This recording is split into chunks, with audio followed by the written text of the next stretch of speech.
बिस्मिल्लाहिर्रहमानिर्रहीम। हमारा जो आज का यूरोपियन हिस्ट्री का लेक्चर है वो फॉर्मेशन ऑफ काउंटर अलाइंस पे होगा। ये फॉर्मेशन ऑफ काउंटर अलाइंस क्या है, इसका कनेक्शन हमारे पिछले लेक्चर के साथ है। बेसिकली ये हम फर्स्ट वर्ल्ड वार के जो प्री टाइम पीरियड है उसमें जो अलाइंसेस बने या फिर काउंटर अलाइंसेस बने हम उनको डिस्कस कर रहे हैं। तो हम देखते हैं जो पिछले लेक्चर का इसके साथ कनेक्शन क्या है। पिछले लेक्चर में हमने देखा कि बिस्मार्क ने जो अपनी पॉलिसी बनाई थी जर्मन पीपल के इंटरेस्ट के लिए और फ्रांस को आइसोलेट करने के लिए, वो क्या थी, उसके रिलेशंस, उसके एग्रीमेंट्स, उसके दूसरी अलाइंस सिस्टम क्या थे। तो उनको मैं दोबारा अब रिवाइज करने लगा हूँ। पहला हमने देखा था उसका इंट्रोडक्शन, फिर ऑब्जेक्टिव ऑफ फॉरेन पॉलिसी के बिस्मार्क का ऑब्जेक्टिव क्या था फॉरेन पॉलिसी का, और उस फॉरेन पॉलिसी के ऑब्जेक्टिव को गेन करने के लिए, हासिल करने के लिए, प्रोटेक्ट करने के लिए, अचीव करने के लिए उसको कौन कौन से चैलेंजेस दरकार थे। फिर हमने बिस्मार्क के अलाइंसेस की बात की थी कि उसके कौन कौन से अलाइंसेस थे। पहला हमने देखा था 3 एम्परर लीग था, ये ऑस्ट्रिया, रशिया और जर्मनी के दरमियान था। फिर डुअल अलाइंस था इसका ऑस्ट्रिया के साथ 1879 में। फिर ड्राई कैजर बॉन्ड था। उसके बाद रशिया इसमें आया था, ऑस्ट्रिया और जर्मनी के अलाइंस के अंदर रशिया दोबारा आया था। फिर ट्रिपल अलाइंस है, इटली की एंट्री होती है। फिर ब्रिटेन के हमने इनके साथ रिलेशंस देखे थे कि ब्रिटेन के जर्मनी के साथ क्या रिलेशन थे। एक अच्छे रिलेशन थे, चाहे कोई भी एग्रीमेंट नहीं थे, लेकिन एक टर्म जो थी वो अच्छी थी। फिर हमने देखा कि बिस्मार्क का डिक्लाइन कब स्टार्ट होता है, बल्गेरियन क्राइसिस से स्टार्ट होता है। तो उससे होता हुआ जब हम फर्स्ट मेडिटेरेनियन एग्रीमेंट को देखते हैं तो वहाँ पे भी बिस्मार्क को हम काफ़ी कमज़ोर पाते हैं। फिर रिन्यूअल ऑफ ट्रिपल अलाइंस होता है 1887, तो वहाँ पे भी बिस्मार्क की डिप्लोमेसी को देखा जाता है। री इंश्योरेंस ट्रीटी को देखा जाता है। सेकंड मेडिटेरेनियन एग्रीमेंट होता है दिसंबर 1887 में। उसके बाद हम देखते हैं कि जो बिस्मार्क है वो रिज़ाइन कर जाते हैं 1888 में। तो इसकी जब हम एवेल्यूएशन देखते हैं तो हम कहते हैं कि बिस्मार्क जो है वो फर्स्ट वर्ल्ड वार का रिस्पॉन्सिबल भी हो सकता है, क्योंकि उसने ही यूरोप को असले की दौर में, कंपटीशन के दौर में, सीक्रेट अलाइंसेस की दौर में और वार का जो जुनून होता है उसकी तरफ धकेला था। तो ये था हमारा चैप्टर 9 का पार्ट फर्स्ट कि कैसे बिस्मार्क ने अलाइंसेस बनाए against its enemies and to dominate its position in Europe. तो अब जो अगला है कि वो जो बिस्मार्क ने अलाइंसेस बनाए थे उसके जो मुखालिफ स्टेट्स थे, उन्होंने जो काउंटर अलाइंस बनाए थे वो कौन कौन से थे, ठीक है ना। और ये कि उनका आपस में क्या मुकाबला हुआ है, क्या सूरत हाल हुई, ये सारा देखते हैं। हम देखते हैं इंट्रोडक्शन में जो कैजर विलियम है सेकंड, ये कहाँ का है, जर्मनी का है। उसका जो एडवाइज़र है फ्रिट्ज वॉन होल्स्टीन है। इनको ईविल ऑफ जीनियस जर्मनी भी बोलते हैं। इनकी जो पॉलिसीज़ थी, इसका जो आउटकम था, जो नतीजा था वो ये था कि जो यूरोप है वो जो है वो डिवाइड हो गया, और ये कि बुलाक सिस्टम क्रिएट हुए। एक को हम कह सकते हैं कि एक जर्मन बुलाक था और एक एंटी जर्मन बुलाक था। प्री वार अलाइंसेस देखते हैं। प्री वार अलाइंसेस देखें ज़रा। Britain remain out of continental system, Britain जो है कॉन्टिनेंटल सिस्टम से बिल्कुल ही आउट था। Bismarck made alliances to isolate France and pursue German interest. सिर्फ 2 ही ऑब्जेक्टिव थे बिस्मार्क के, एक जर्मन डोमिनेंसी के जो जर्मनी है वर्ल्ड पॉलिटिक्स में उसकी जो मास्टरी है वो कायम रहे, और दूसरा ये कि जो फ्रांस है इसको आइसोलेट किया जाए हर वक्त। After 1898 was impossible to have a friendship with Russia due to William second. William second जो थे उसके जो पॉलिटिक्स थी या उसका जो तरीक़ाकार था वो दूरअंदेश नहीं था, तो उसने रशिया से भी अपने रिलेशंस बिगाड़े। उसने दूसरी स्टेट्स के साथ, स्पेशली ब्रिटेन के साथ भी अपने रिलेशंस को डिटेरियोरेट किया। और ये कि वो समझता था कि वो सबसे समझदार है। उसने बिस्मार्क को भी इसी वजह से, इनका क्लैश ऑफ पर्सनैलिटीज़ था कि मैं बिस्मार्क के नीचे नहीं रह सकता, कि मैं किंग हो के एक चांसलर के नीचे कैसे रहूं, तो उसकी पॉलिसीज़ को कैसे अडॉप्ट करूं। तो ये जो क्लैश था इसकी वजह से ही बिस्मार्क साइड पे हुआ था और उसने भी गलतियां की। जब हम डुअल, इसके बाद हम देखते हैं कि पहला जो अग्रीमेंट होता है वो कौन सा होता है काउंटर करने के लिए बिस्मार्क के अलाइंसेस सिस्टम को। तो पहला बनता है dual alliance of France and Russia. 1893 में इनका डुअल अलायंस बनता है दोनों का। तो ये क्या होता है, बेसिकली दो रीजंस होती हैं इनके अलायंस बनाने की, जो हम आगे पढ़ते हैं। To counter weight triple alliance. Triple alliance क्या था, ऑस्ट्रिया, जर्मनी, इटली, इनका जो अलायंस था, यहाँ पे हम साथ साथ अगर देखते हैं तो ये देखते हैं इटली के रिलेशन ऑस्ट्रिया के साथ ख़राब थे। तो उन्होंने किस तरह रिलेशन बनाया था कि जो अग्रीमेंट हुआ था ट्रिपल अलायंस में, if Italy was attacked by France, Austria and Germany would go to her aid. If one of three powers was attacked by two और more powers, other would support it. अब इसकी जो third class है उसको देखें। If one of three made war upon others, other two members will be neutral. अगर Italy पे France attack करेगा तो ऑस्ट्रिया और जर्मनी दोनों अटैक करेंगे फ्रांस के ऊपर, इटली की हेल्प करेंगे। अगर इटली के ऊपर फ्रांस के अलावा कोई सी दो स्टेट्स अटैक करेंगी तब भी वो इटली को प्रोटेक्ट करेंगे। और हाँ, अगर इनमें से, इन अलाइंसेस से, ये ट्रिपल अलाइंस में से कोई स्टेट किसी और पे वार स्टार्ट करती है तो then other two will be neutral. तो ये अग्रीमेंट था ट्रिपल अलाइंस का। आगे हम देखते हैं कि इसके काउंटर में जो है डुअल अलाइंस हुआ। तो डुअल अलाइंस क्या है इसको ज़रा देखें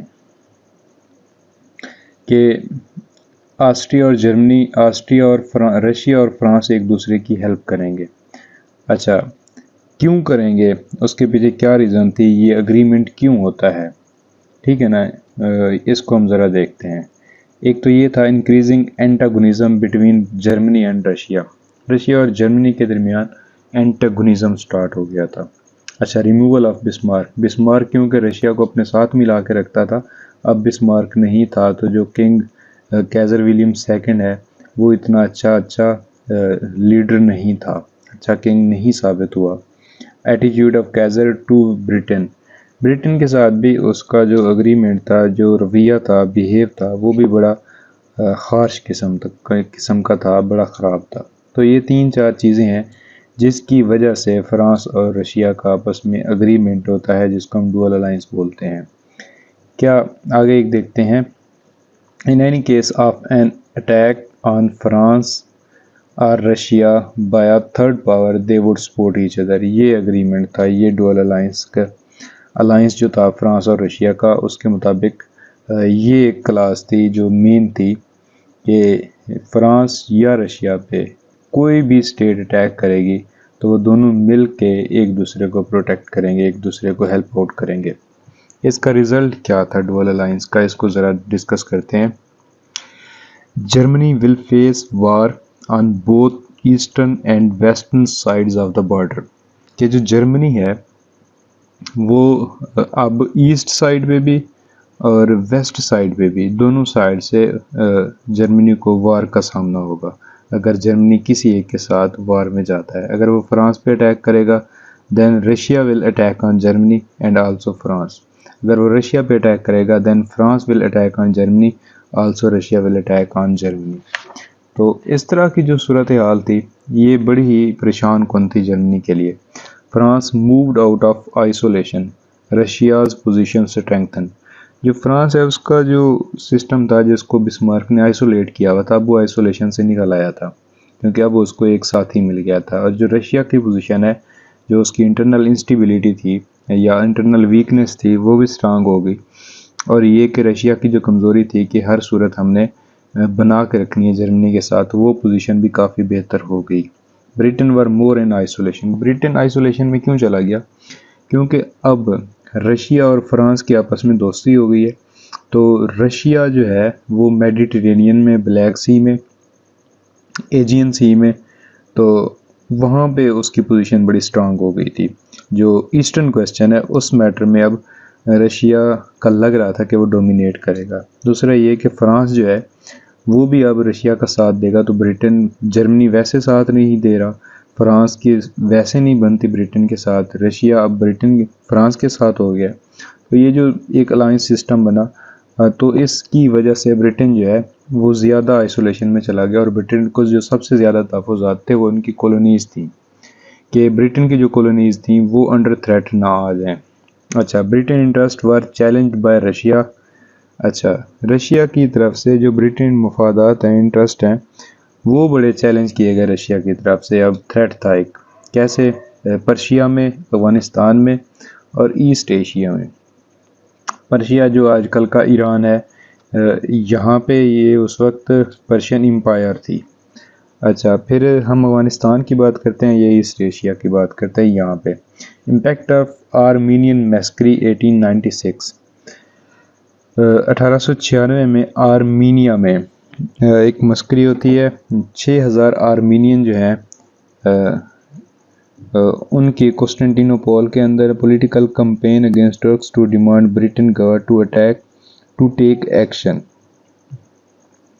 कि ये जो आर्मीनिया, ब्रिटेन के अंदर ना लोगों ने एहतजाज किया कि ये जो 6000 आर्मीनिया के लोग हैं उनको कत्ल किया गया, तो अब जो ब्रिटेन गवर्नमेंट है, ब्रिटिश गवर्नमेंट है, ये जो तुर्क्स हैं उनसे बदला ले कि उन्होंने क्यों आर्मीनियन पीपल को कत्ल किया, कत्ले आम किया। अच्छा, लेकिन जब ब्रिटेन ये इंटरनेशनल लेवल पे लेके गया तो किसी ने ब्रिटेन की बात नहीं सुनी, तो इस तरह ब्रिटेन जो है वो आइसोलेशन में चला गया। इम्पैक्ट ऑफ बोयर वार जो है, ये बोयर में ब्रिटेन ने जंग लड़ी साउथ अफ्रीका के अंदर, तो इसकी वजह से जो बोयर हैं, ये जो रीजन है बोयर का, वहाँ के जो लोग हैं उन्होंने रेजिस्ट किया ब्रिटेन को, और पूरे ब्रिटेन की जो है या इंटरनेशनल लेवल पे जंग हसाई हुई। और ये कि लोगों ने ब्रिटेन को अब नेगेटिव माइंडसेट से देखना शुरू कर दिया, क्योंकि उनके मुताबिक ये एक एग्रेसिव स्टेट है। तो Britain was in splendid isolation in last years of 90th century. तो यहाँ से हमें अंदाज़ा होता है कि 90th सेंचुरी के लास्ट जो ईयर्स थे उनमें ब्रिटेन जो है वो एक आइसोलेशन में था। अच्छा, यहाँ तक हमने देख लिया कि डुअल अलायंस क्या हुआ, उसका रिज़ल्ट ब्रिटेन पे क्या आया, जर्मनी पे क्या आया। अब हम देखते हैं एंग्लो जापानीज़ अलायंस। ब्रिटेन क्योंकि आइसोलेशन में था, 1909 में वो आके जापान के साथ अग्रीमेंट कर लेता है। क्या अग्रीमेंट कर लेता है? ये अपनी आइसोलेशन से निकलने के लिए ये अग्रीमेंट होता है। ये ज़रा देखिएगा, यहाँ पे वो अग्रीमेंट क्या करते हैं, recognition of independence of China and Korea. दोनों इस चीज़ पे अग्री होते हैं कि चाइना को और कोरिया को आज़ादी दे दी जाए। ये 1902 की बात हो रही है। Mutual sphere of influence in China, Britain accepted special interest of Japan in Korea. ये दोनों के जो म्यूचुअल इंटरेस्ट हैं, स्पेशल इंटरेस्ट हैं, उनको एक दूसरे के साथ कोऑर्डिनेट किया गया। और ये कि ब्रिटेन के जो स्पेशल इंटरेस्ट थे उसको चाइना के अंदर उसको एक्सेप्ट किया गया जापान की तरफ से, और जापान के जो कोरिया में थे उसको एक्सेप्ट किया ब्रिटेन ने कि जापान कोरिया में जो भी उसके सेल्फ इंटरेस्ट हैं ब्रिटेन उसकी रिस्पेक्ट करेगा। अच्छा, फिर एक और क्लास थी इस अग्रीमेंट की, जापानीज़ और ब्रिटेन के दरमियान जो अग्रीमेंट होता है वो ये था कि स्ट्रिक्ट न्यूट्रलिटी वो शो करेंगे जब इनमें से कोई भी स्टेट किसी थर्ड वन से वार के अंदर होगी। इफ़ वार विद टू, अगर दो स्टेट्स के साथ वार में होगी कोई स्टेट, तो फिर ये एक दूसरे की हेल्प करेंगे। और ये अग्रीमेंट 1905 में रिन्यू होता है, इंक्लूडिंग इंडिया को भी ऐसे सिस्टम में शामिल किया गया। So in this way Russo Japanese alliance जो था वो अवॉइडेड हो गया। ब्रिटेन को एक था कि मे बी रशिया जो है वो जापानीज़ के साथ मिलकर अलायंस बना ले, तो इस चीज़ का ख़तरा टल गया। अब पहला हमने देखा अलायंस किसका, डुअल अलायंस बना, फ्रांस का और रशिया का। अब हम दूसरा देख रहे हैं ब्रिटेन का और जापानीज़ का बना। अच्छा, detaching of Italy from triple alliance. ये जो इटली है ये अब ट्रिपल अलायंस से निकलने लगा है। ये कैसे? 1896 टू 1902 इस टाइम में। Fall of anti French crispy in 1896। 1896 में जो एंटी फ्रेंच किंग था इटली का, वो रिज़ाइन कर जाता है, वो उसकी गवर्नमेंट ख़त्म हो जाती है और रूडीनी आ जाता है। रूडीनी जो था वो प्रो फ्रेंच था। जब रूडीनी प्रो फ्रेंच था तो साफ ज़रा उसके रिलेशंस भी फ्रांस के साथ अच्छे होने लग गए, जिसकी वजह से इनकी जो आपस में 1898 में सबसे पहली जो है वो कमर्शियल ट्रीटी साइन होती है, ट्रेड ट्रीटी साइन होती है, इकोनॉमिक ट्रीटी साइन होती है। अच्छा, end of anti French Mediterranean alignment. Anti French Mediterranean alignment, ये लफ्ज़ ज़रा गौर से सुनिएगा। End of anti French Mediterranean alignment मतलब जो फ्रांस के ख़िलाफ़ मेडिटेरेनियन में अलाइनमेंट थी उसका एंड होता है। कैसे? 1896 Italy recognised French protectorate over तुनीसिया।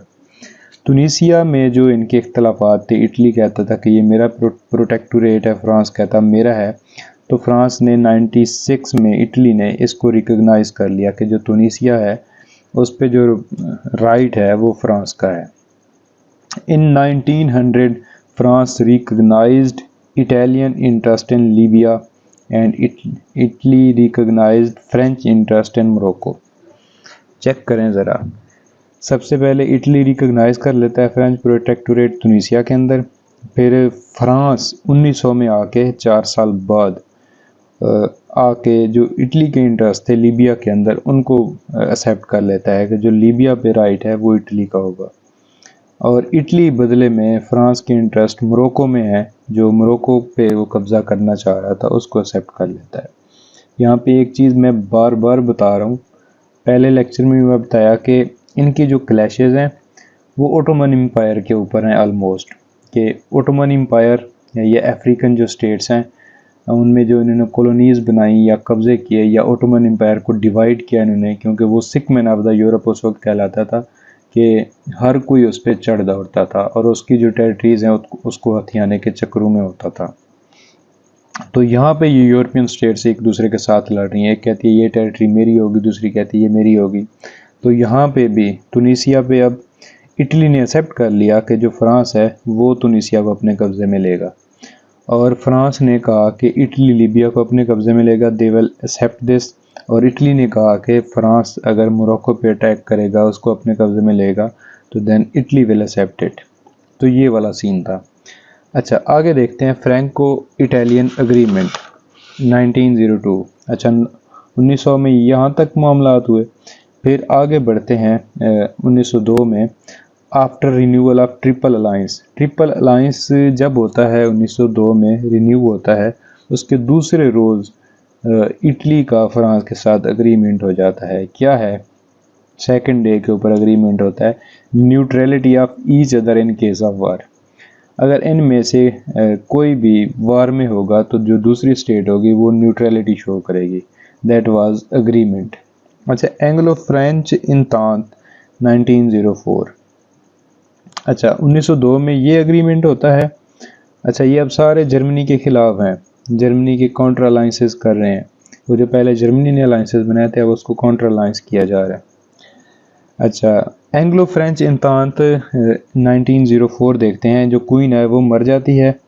Edward 7 वो सस्पिशियस होता है कैज़र का। ये जो जर्मन किंग है कैज़र विलियम सेकंड, वो उसको इससे ख़तरात लागते कि ये अपनी नेवी को क्यों बढ़ा रहा है, ये जो इंग्लिश इंटरेस्ट है उनके ख़िलाफ़ क्यों जा रहा है, ये कंपटीशन में क्यों आने लगा है ब्रिटेन के। तो उसको सारे ख़तरात थे, तो इसकी वजह से उसने इंतात किया जर्मन फेयर की वजह से।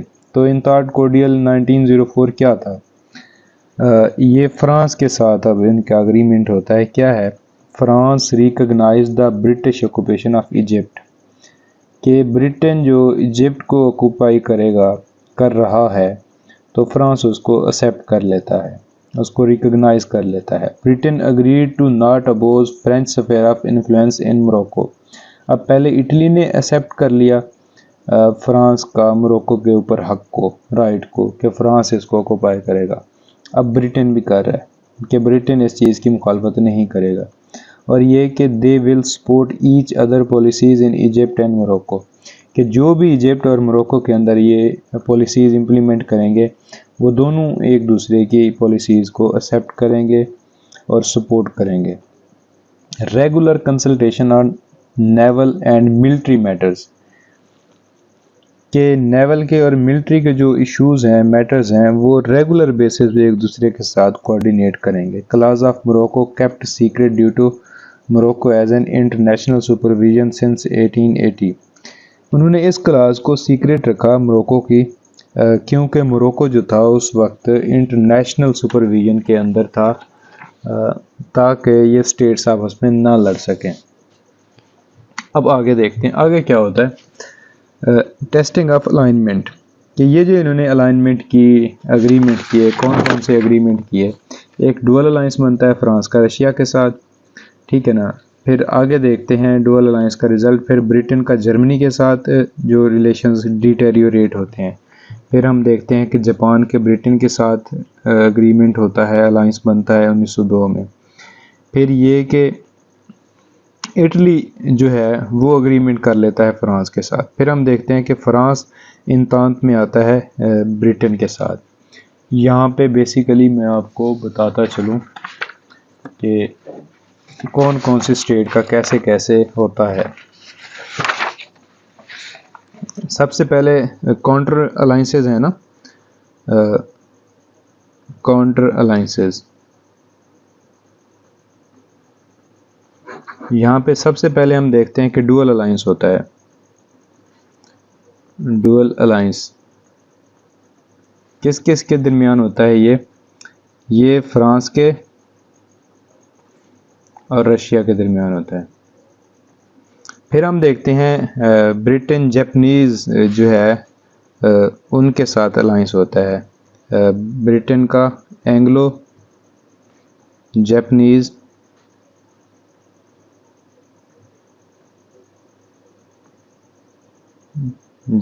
अलायंस।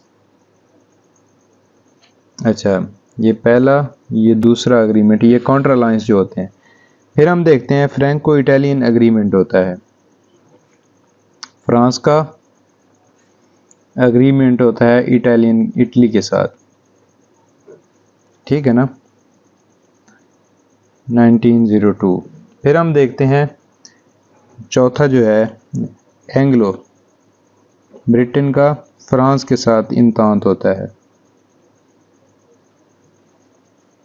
1904। अब ये चार अलाइंसेस बनते हैं। डुअल अलायंस बनता है फ्रांस का रशिया के साथ। फिर हम देखते हैं उसके मुकाबले में ब्रिटेन का जापानीज़ के साथ।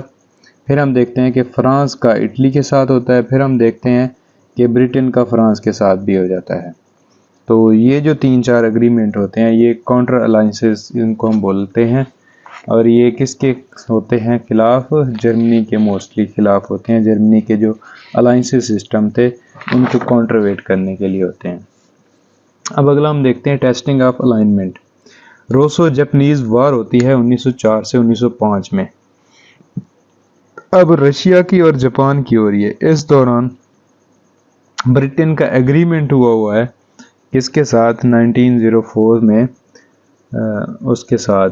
रशिया का जो एग्रीमेंट है वो डुअल अलायंस हमने देखा 1893 में।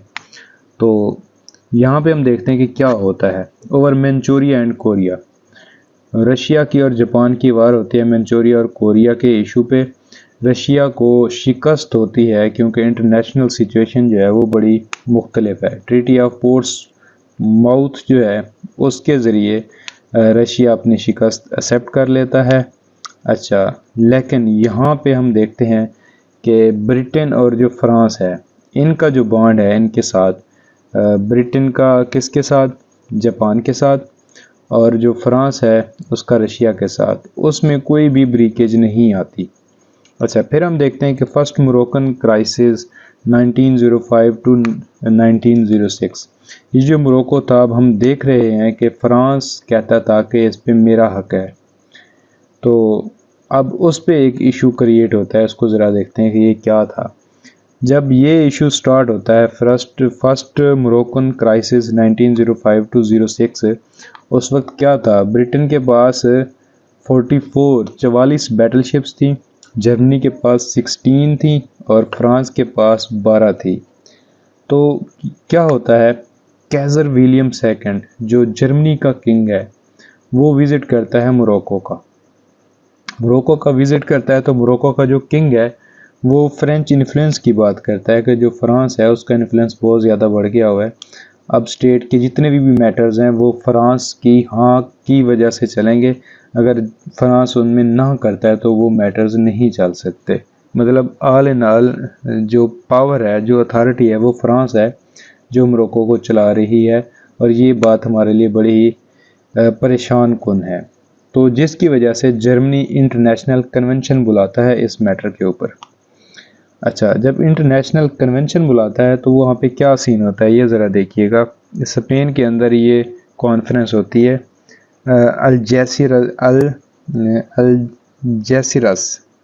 अल्जेसिरस 1906 में कन्वेंशन होती है स्पेन के अंदर। इसको देखते हैं यहाँ पे इसमें क्या अग्रीमेंट होता है। क्या किया जाता है कि मोरक्को की जो पुलिसिंग है, सिक्योरिटी सिस्टम है, should undertaken by French and Spain, कि स्पेन और फ्रांस मिल के मोरक्को की जो सिक्योरिटी है उसको देखेंगे। कस्टम और आर्मी सप्लाई, आर्म सप्लाई जो है वो फ्रांस देखेगा, कस्टम को भी और आर्म्स की सप्लाई को भी फ्रांस देखेगा। Only concession was equal control of Germany on state bank of Morocco with France, Britain and Spain. अच्छा, सिर्फ एक चीज़ में कंसेशन मिली कि जो जर्मनी है वो फ्रांस के साथ, ब्रिटेन के साथ और स्पेन के साथ मिल के जो मोरक्को है उसका जो सेंट्रल बैंक है, स्टेट बैंक है, उसको देखेगा। अब सिक्योरिटी किसके पास आ गई, उसके पास, फ्रांस के पास। आर्म सप्लाई किसके पास, फ्रांस के पास। कस्टम किसके पास, फ्रांस के पास। लेकिन सिर्फ जो स्टेट बैंक है उसमें एक फोर्थ पार्ट जर्मनी ऐड हुआ, लेकिन फ्रांस, ब्रिटेन और स्पेन एक तरफ, जर्मनी एक तरफ। इसकी वजह से जर्मनी जो है ये आइसोलेट हो जाता है। जर्मनी के इंटरनेशनल फोरम पे पहली मर्तबा कोई बात नहीं सुनता। यहाँ पे क्या होता है, Russia, Britain, France over voted her. Russia, Britain और फ्रांस मिल जाते हैं और जो जर्मनी है उसको ओवर वोट कर देते हैं। France, Britain and Spain, Germany. अच्छा, Britain attitude was harden, mobilization of 1,05,000 men for 15 day end of real isolation. उस वक्त जो ब्रिटेन है वो बड़ा सख्त मिजाज का था। उसने कहा अगर जर्मनी इस बात को नहीं मानता इस अग्रीमेंट को, इंटरनेशनल कन्वेंशन को, तो उसने फ़ौरन ही 1,05,000 जो आर्मी है उसको मोबिलाइज़ किया 15 दिनों के लिए। तो यहाँ से एक आइडिया हुआ कि जो ब्रिटेन है वो रियल आइसोलेशन से निकल आया है। तो इसके बाद बजोर्को अग्रीमेंट होता है 1905 में। ये क्या था, Kaiser met tsar revive of old agreement of defence not ratified, Russia defeat in Japanese hands were reason. Okay, ये जो अग्रीमेंट है ये कैजर उसको बोलता है जार को कि यार हम पुराना अग्रीमेंट जो था हमारा डिफेंस का उसको दोबारा रिवाइव कर लेते हैं। तो जो रशियन किंग था, ज़ार था, इसको ज़ार बोलते हैं, तो उसने रेटिफाई नहीं किया। उसकी वजह ये थी कि जो रशिया को जापान से डिफीट हुई थी उसका वो गुस्सा था, तो बजोर्को अग्रीमेंट नहीं हो सका। अब आते हैं एंग्लो रशियन रेप्रोचमेंट 1907, और यहाँ पे अब देख रहे हैं फिफ्थ वन के ब्रिटेन की रशिया के साथ, एंग्लो ब्रिटेन, एंग्लो ब्रिटेन रेप्रोचमेंट।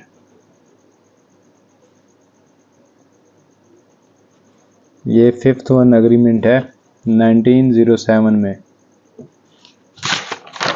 आगे देखते हैं ये क्या है। रशियन वीकनेस थी, इंटरनल इश्यूज थे, secret agreement with Japan, partition of Manchuria. अच्छा, इसके मोटिव क्या थे इस एग्रीमेंट के ब्रिटेन के साथ? जर्मन चैलेंज, कि जो रशिया था वो जर्मनी से खौफज़दा था कि जर्मनी उसको सपोर्ट नहीं करता, मुनाफ़कत करता है, और जर्मनी ऑस्ट्रिया और इटली को सपोर्ट करता है।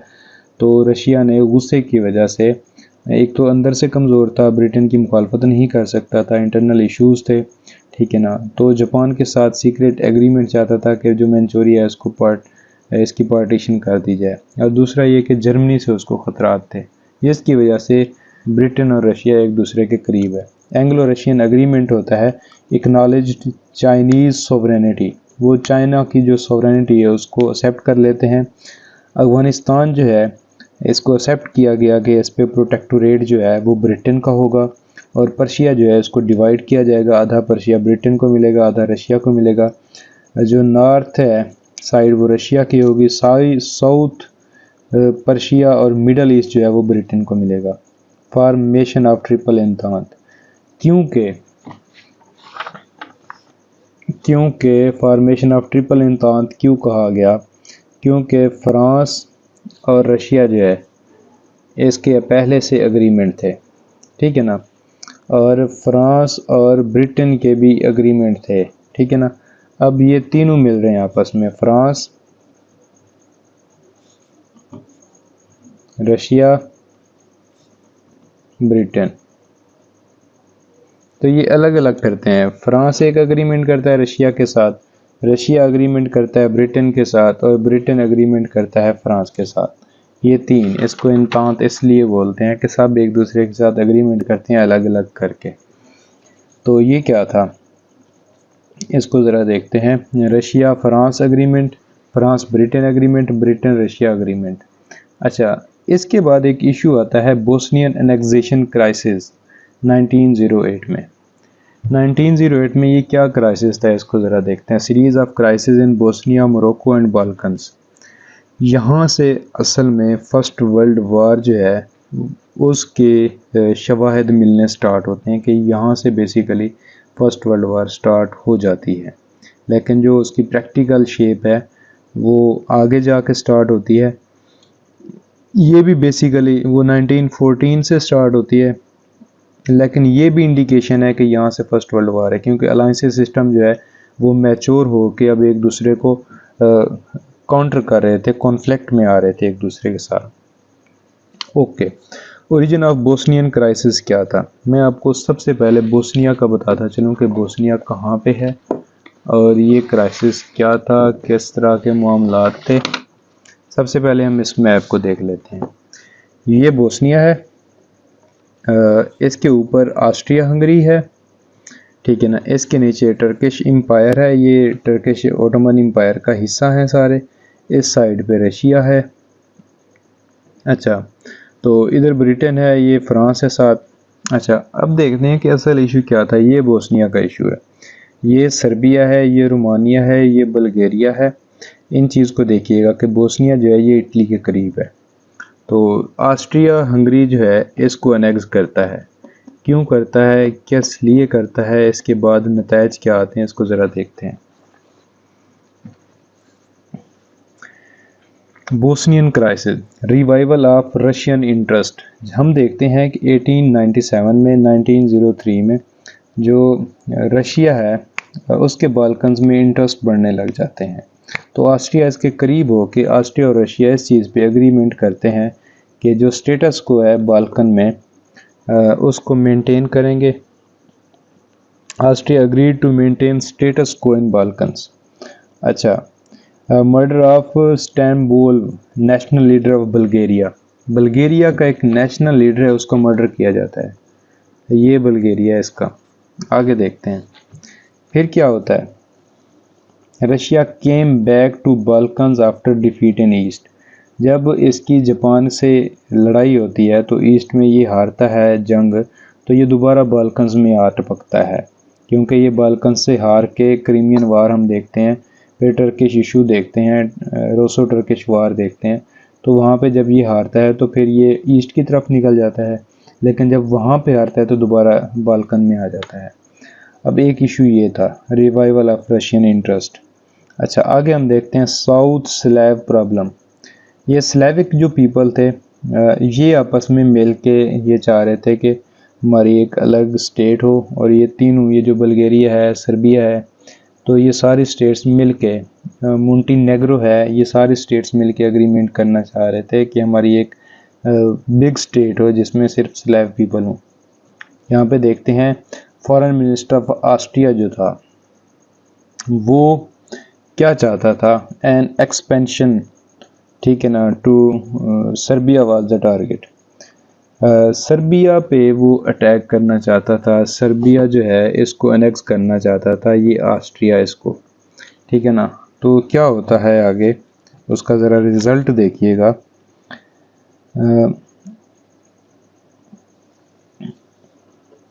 Serbia was target bad relations with Serbia due to overthrow of pro-Austrian king Alexander, replacement by pro-Russian Karadziorgovich. Pig War 1905. Austria close exposed of livestock to Serbia, so she developed relation with France and Russia.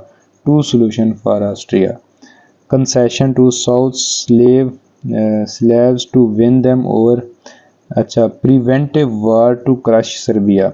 Okay, यहाँ पे देखते हैं, ये Serbia है, इसके interest क्या है, Austria Hungary के, वो इसको अनेक्स करना चाहता है, लेकिन ये अपने रिलेशन रशिया के साथ बना लेता है, ठीक है ना, कि अगर मुझ पे कोई अटैक होगा तो रशिया मेरा डिफेंस करेगा, और इसने इसके साथ रिलेशंस ख़राब किए हुए थे।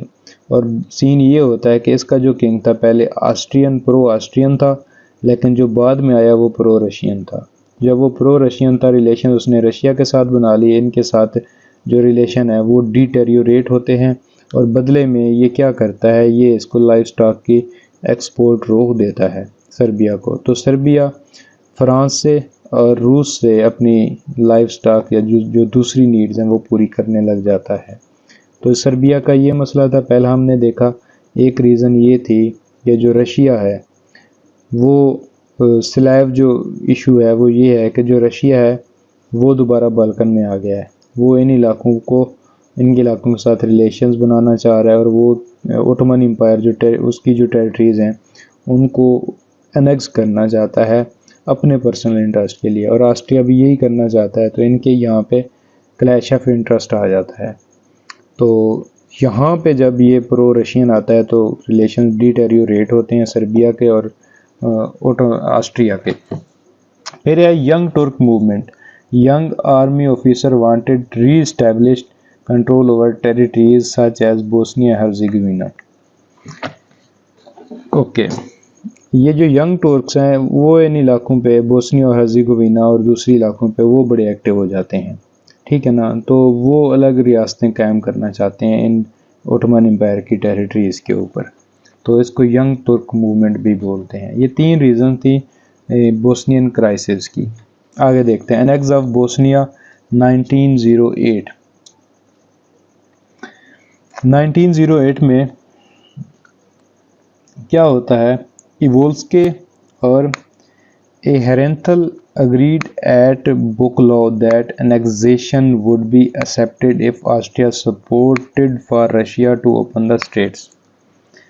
अब रशिया के और ऑस्ट्रिया के, ये ऑस्ट्रिया है, इस तरफ रशिया है, ठीक है ना, इनके जो किंग हैं वो अग्रीमेंट करते हैं। क्या अग्रीमेंट करते हैं कि अगर ऑस्ट्रिया बोस्निया को एनेक्स करना चाहता है तो करे, लेकिन बदले में जो ऑस्ट्रिया है वो ये एक्सेप्ट करे कि जो स्ट्रेट्स हैं बाल्कन्स के अंदर, जैसे ब्लैक सी है, मेडिटेरेनियन है, एजियन सी है, तो यहाँ पे जो रशियन इन्फ्लुएंस है, जो रशियन की मूवमेंट है, उसको आने दिया जाए, रशिया को यहाँ पे आने दिया जाए, उसकी वारशिप्स को, बैटल शिप्स को, उसकी ट्रेड शिप्स को यहाँ से गुजरने दिया जाए। रशियन एंट्री एक्सेप्ट करना चाह रहा था असल में ऑस्ट्रिया, और इनका जो अब अग्रीमेंट होता है वो एग्रीमेंट भी यही होता है कि रशिया इस चीज़ को एक्सेप्ट करेगा कि बोस्निया जो है ऑस्ट्रिया का हिस्सा है, और बदले में ऑस्ट्रिया ये एक्सेप्ट करेगा कि जो रशिया है उसकी बाल्कन में जो एंट्री है, स्टेट्स के अंदर जो एंट्री है वो एक्सेप्टेबल होगी। तो ये दो इनका आपस में एग्रीमेंट होता है। आगे देखते हैं, फिर जब ये चीज़ होती है, दोनों एक दूसरे के साथ कर लेते हैं। Serbia was backed by Russia. जो सर्ब पीपल है, मैं आपको दिखा चुका हूँ, ये सर्ब है, ठीक है ना, ये सर्बिया है। इनको रशिया की सपोर्ट थी, क्योंकि पहले भी हमने देखा कि प्रो रशियन जो था किंग, वो लगा हुआ था इसका। Russian troops ready but Britain France not backed Russia over issue. Austria was assured to German support. कैसे इसको अनेक्स किया जाता है बोस्निया को? ऑस्ट्रिया क्या करता है, इसको सपोर्ट थी जर्मनी की, ये इसको अनेक्स कर लेता है। सर्बिया के अंदर जो रशिया अपनी मिलिट्री को कायम किए खड़ा था, लेकिन इस कॉन्फ्लिक्ट से बचने के लिए, क्योंकि जब वो बोस्निया पे अटैक करेगा या ऑस्ट्रिया पे अटैक करेगा, क्योंकि इनका डुअल अलाइंस है, ट्रिपल इटली के साथ, ऑस्ट्रिया का जर्मनी के साथ, तो जर्मनी सपोर्ट करेगा ऑस्ट्रिया को। तो इट मीन्स स्टेट्स की आपस में, जो big power of the Europe है, उनका एक डायरेक्ट क्लैश आ रहा था यहाँ पे अब।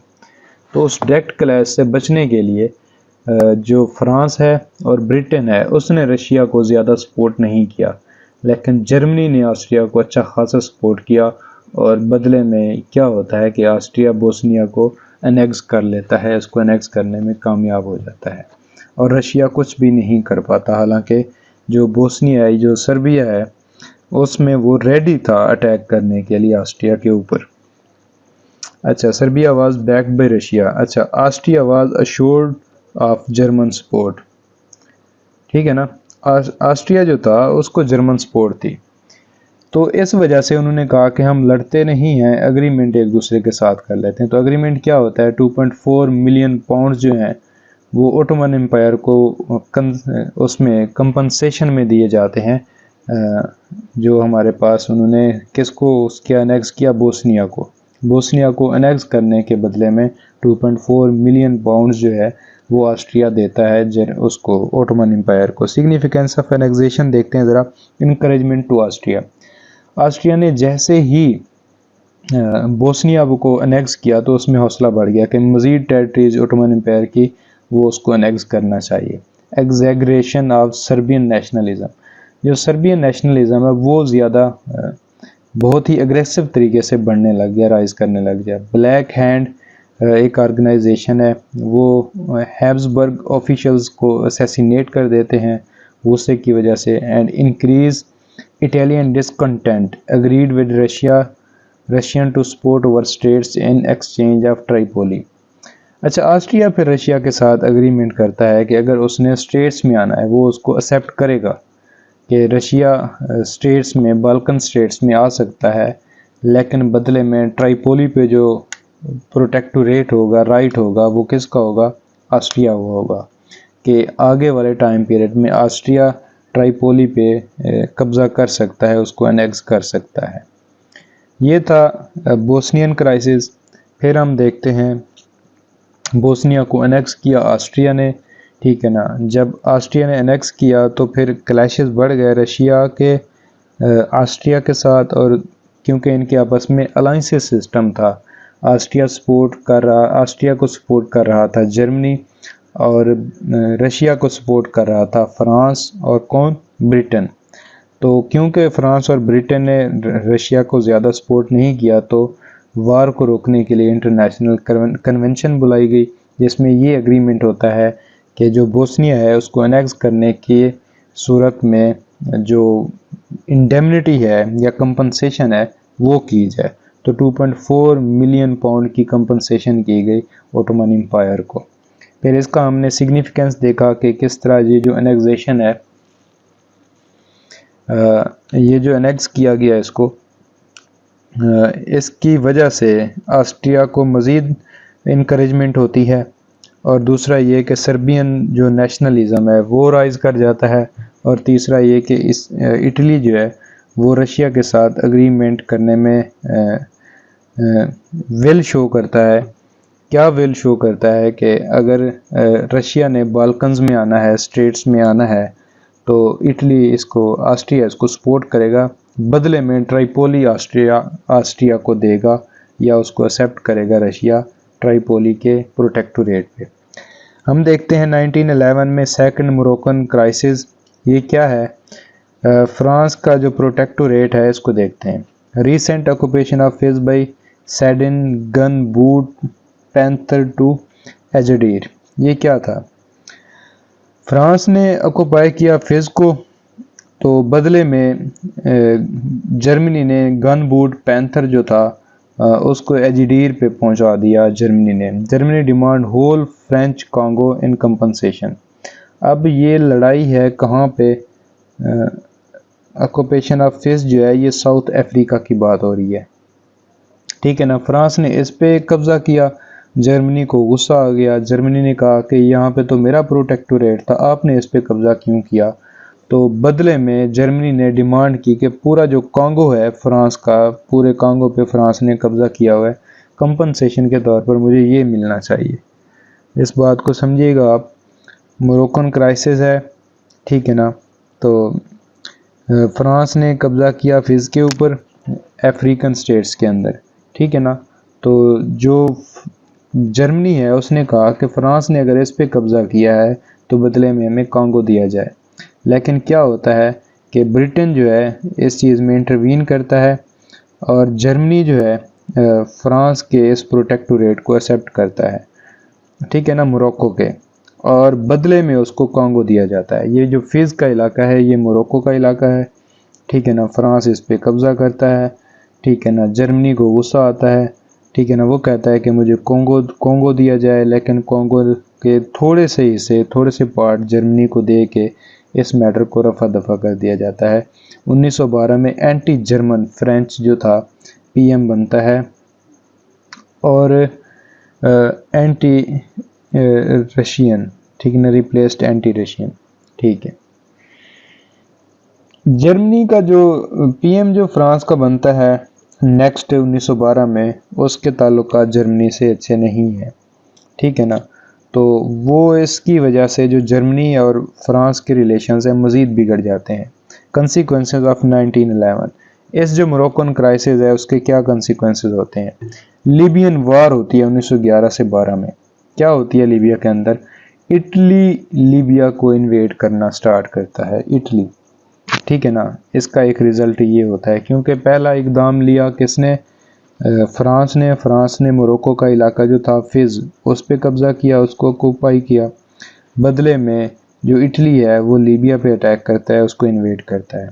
ट्रीटी ऑफ लुजियाना होती है 1912 में, जिसकी वजह से ऑस्ट्रिया और जर्मनी के इटली के साथ ताल्लुकात ख़राब हो जाते हैं। अच्छा, फिर एंग्लो फ्रेंच नेवल एग्रीमेंट होता है। ये क्या है? 1911 में इंग्लैंड और फ्रांस का, कि जो फ्रांस है वो मेडिटेरेनियन पे अपनी जो नेवी है उसको तैनात करेगा, उसका कंट्रोल संभालेगा, और जो ब्रिटेन है बाकी सब मैटर्स को ब्रिटेन देखेगा। अच्छा, फिर बाल्कन लीग वजूद में आती है। ये बाल्कन लीग क्या है? ये जो स्टेट्स हैं सारी, ये सर्बिया, बल्गेरिया, मोंटेनिग्रो, ठीक है ना, ये सारी मिलके, और ये ग्रीस, ये मिलके क्या बनाती हैं? बाल्कन लीग बनाती हैं। ये अपने नेशनलिज्म को प्रोटेक्ट करने के लिए। अच्छा, और ये कि ये डिमांड करती हैं जो मैसिडोनिया है उसको डिवाइड कर दिया जाए। सॉरी, अब ये नज़र आ रहा होगा। ये डिमांड करती हैं जो मैसिडोनिया है उसको डिवाइड कर दिया जाए। अब यहाँ पे देखते हैं फ्रांस का और रशिया का अलायंस बन जाता है against Austria for Serbian defence and Austrian support by Germany. Okay, scene ये होता है कि बदले में एक तो इटली लीबिया पे अटैक करता है, ठीक है ना। दूसरा क्या होता है कि ये सर्बिया, ये मोंटेनिग्रो, ठीक है ना, ये बल्गेरिया, ठीक है ना, ये ग्रीस, ये आपस में एग्रीमेंट करते हैं कि हम मिल के एक दूसरे को प्रोटेक्ट करेंगे। तो क्योंकि ऑस्ट्रिया सर्बिया को अनेक्स करना चाहता था तो इनके रिलेशंस ख़राब होते हैं, ठीक है ना। तो रशिया जो है, जो फ्रांस है, जो ब्रिटेन है, वो इस लीग को सपोर्ट करते हैं। ऑस्ट्रिया इसकी मुखालफत करता है, क्योंकि ऑस्ट्रिया को सपोर्ट कर रहा है जर्मनी। अब यहाँ पे देखना ये है कि जर्मनी और ऑस्ट्रिया एक तरफ हैं, ये लीग रशिया, फ्रांस और ब्रिटेन एक तरफ हैं। तो ये अब कॉन्फ्लिक्ट आ गया यहाँ पे। तो यहाँ तक था हमारा टॉपिक ये वाला, काउंटर अलाइंसेस वाला। आगे जब हम देखते हैं तो बाल्कन वार्स स्टार्ट होती हैं, जो basically start of first world war है। ठीक है ना। बाल्कन वार क्यों होती हैं? इसी वजह से होती हैं। यहाँ तक जो क्लैश आता है कि जर्मनी और ऑस्ट्रिया ये एक तरफ है, जर्मनी और ऑस्ट्रिया एक तरफ है, दूसरी तरफ बाल्कन लीग और रशिया, ब्रिटेन और फ्रांस एक तरफ है। तो ये आगे जाके फिर बाल्कन वार्स में तब्दील हो जाता है ये अलायंस सिस्टम और काउंटर अलायंस सिस्टम। तो उससे फिर फर्स्ट वर्ल्ड वार की शुरुआत होती है। हम इसको दोबारा रिवाइज करते हैं कि फॉर्मेशन ऑफ काउंटर अलायंस क्या होते हैं, कैसे होते हैं। जब हम देखते हैं कि बिस्मार्क जो है इतने अलायंसेस बनाया जा रहा है, किस वजह से बनाया जा रहा है? टू डोमिनेट जर्मन पीपल, के जो वर्ल्ड पॉलिटिक्स है, यूरोप की पॉलिटिक्स है, वो जर्मन सेंट्रिक होनी चाहिए, जर्मन पीपल के इंटरेस्ट के लिए होनी चाहिए।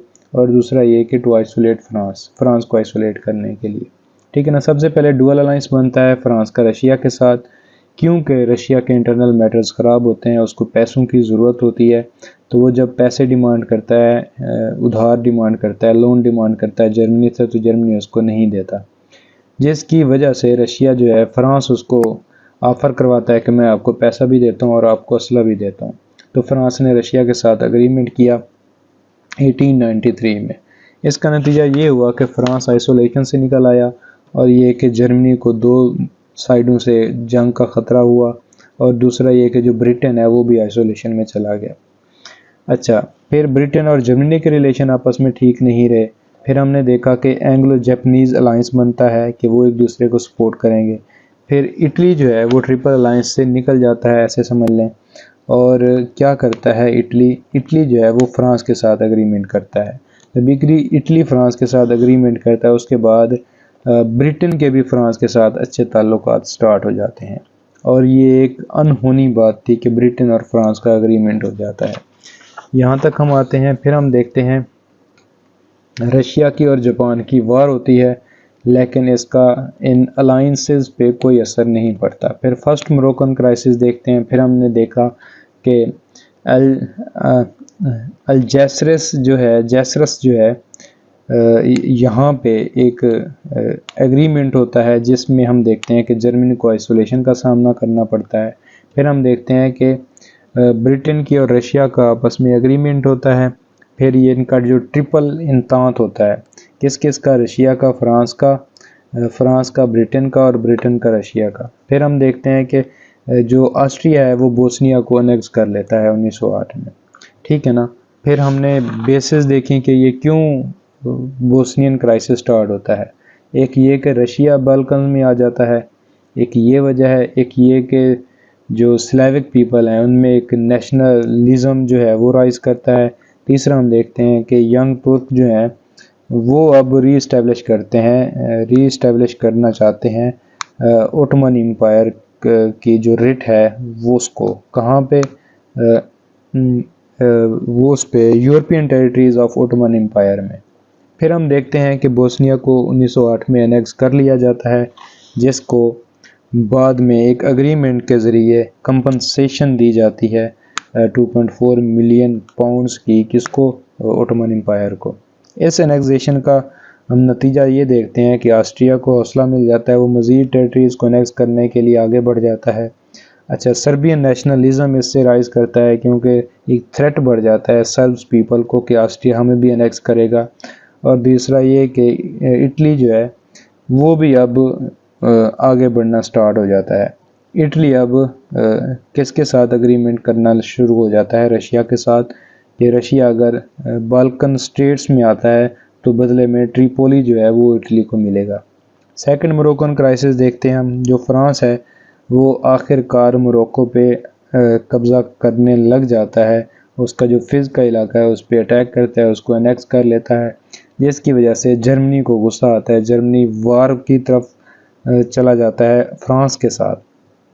तो बदले में क्या कहता है कि मुझे फ्रेंच जो कॉन्गो है वो दिया जाए अफ्रीका के अंदर। लेकिन ब्रिटेन इसमें इंटरवीन करता है और इनका एग्रीमेंट हो जाता है। तो कांगो के कुछ इलाके जर्मनी को दे के एक्सेप्ट करवा लिया जाता है मोरक्को को। तो इसका जो नतीजा है वो ये है कि इटली जो है, इटली लीबिया पे अटैक कर देता है। इटली लीबिया पे अटैक करता है क्योंकि ट्रिपोली वो डिमांड कर रहा था।